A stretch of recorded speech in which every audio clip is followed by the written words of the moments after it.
Монгол хүний зүрхний бичээс шүлэг би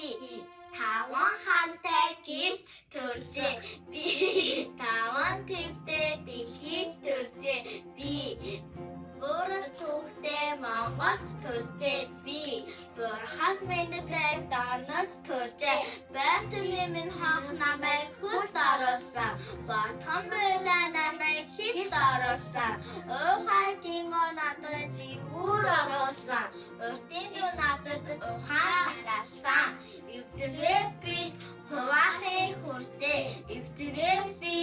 үржүүлхийн хүртээ Энэ бол миний зүрхний бичээс эвлэрсэн цагтаа монголчууд бид хүчтэй автран дотроо судармын батдаг ардынхаа нүрэн дээр гэрмэн батдаг өргөн танар минь нармын батдаг өнгөцөн дотор минь орсон ортгоо би дэлхийн хэвтэй нэрийн эзэн би дээшээ заяатай буйны эзэн би дээрээ нартай тэнгэрийн эзэн би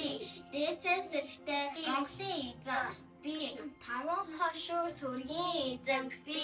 тал хангаа говийн эзэн би лостай хөх усны эзэн би